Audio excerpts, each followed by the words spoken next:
they really were taken advantage of. She brings up a lot of issues about mortgages being imperiled by the changing classification of the property. Mortgages prohibit hazardous activity and hazardous substances on the property.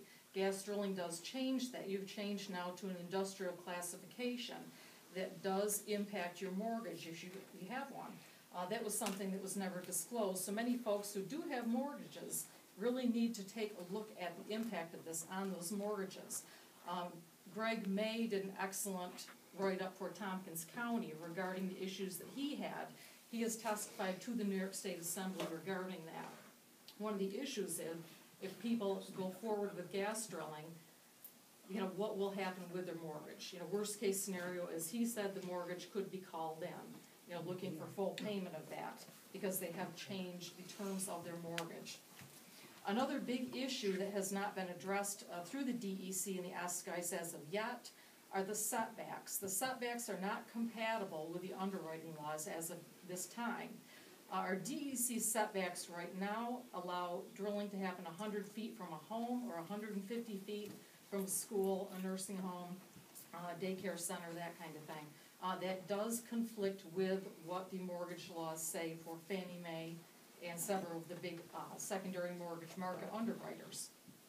On the secondary mortgage market, there are great concerns there because, as I said, you've changed the language from residential to an industrial classification without their knowledge or permission. They need to guarantee the value of that property.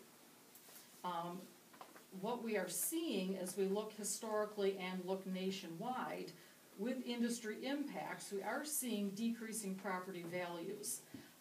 Initially, you may see some bump ups in property as people are trying to sell the land for the mineral rights.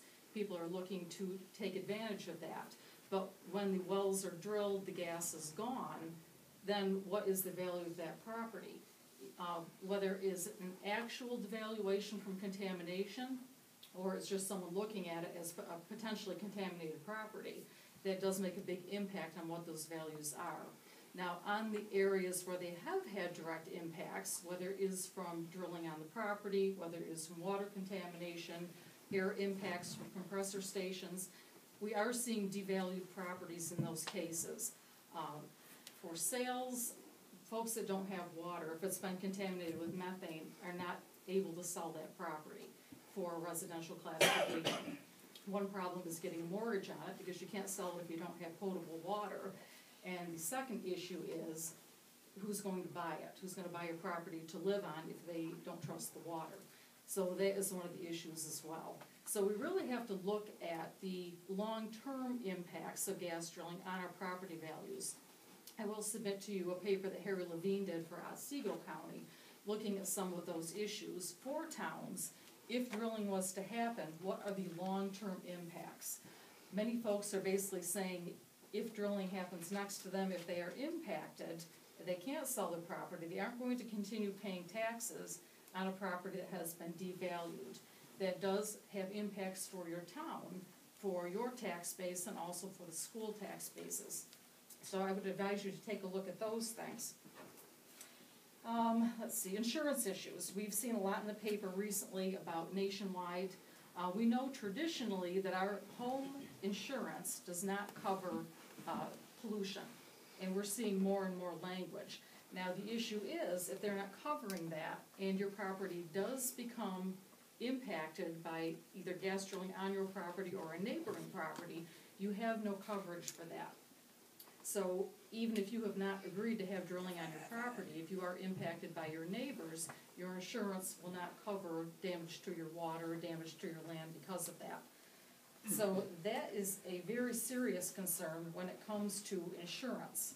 Tom DiNapoli, our comptroller, I will submit this also, actually came up with a plan for New Yorkers to protect all New Yorkers in case of natural gas accidents, imposing strict liability on owners or operators of the drilling sites that cause contamination, empowering the DEC to order immediate cleanup by the owner or operator, or take over sites for immediate cleanup, imposing surcharges to create basically a super fund for this. It's a natural gas damage recovery fund, and requiring the oil and natural gas companies to post surety bonds for any damage. So they're looking at types of contamination, including contamination of private or public wells due to flaws in casings, spills of fracking fluids or produced water in traffic accidents, well blowouts, spills of fluids through failure of impoundments or pipelines. Great piece of legislation, and anyone, whether you're pro or con with drilling, should have no problems with that piece of legislation. Unfortunately, the governor did not move on that. There was some political back and forth between him and DiNapoli. You know, this really puts the onus on the industry to clean up their messes and not on the property owners. You know, it's not fair to expect someone who has leased their land to come up with the kind of money that they're going to need to remediate if there is a spill. So that really is a very important piece of legislation that we need to see. Locally, with local realtors, we are required to do disclosure of anything that would impact a property. You know, if someone wanted to buy it, if it would impact the value of that property. We did have language from the attorney at our Board of Realtors regarding that disclosure. And basically saying anything that would impact the value of a property or would make a buyer beware of buying that property for future impacts has got to be disclosed. So any ethical realtor is disclosing that there is potential gas drilling in the area. It's not up for us to say, is it good or bad? But we do need to disclose that. We also need to disclose, because people will say to us, well, I'm not going to lease my land, so it won't impact me. We have to talk about compulsory integration. Compulsory integration, if you are on the side of property rights, compulsory integration is totally against that. It was written by the industry for the industry. It takes away our rights as property owners to negotiate with the industry. If they have enough in that spacing unit, a 60%, you know, of that spacing unit, they can compel everyone else into that well. They don't have to negotiate with you. You have some choices. One of your choices is not to say no. If I'm a property owner and I'm looking at the gas prices right now at historical lows, am I going to want to lease with a gas company and end up like the folks in Pennsylvania who are seeing the royalty checks now decreasing because the industry is taking more and more out of those royalty checks to pay for the cost of the wells? They're not happy down there with that. Or am I going to wait until the gas is in demand and I can get I can negotiate, I can get a good figure for that gas? Under compulsory integration, I don't have that choice. I can't say no. So if anyone is on the side of property rights, you should be calling your legislatures to get compulsory integration overturned.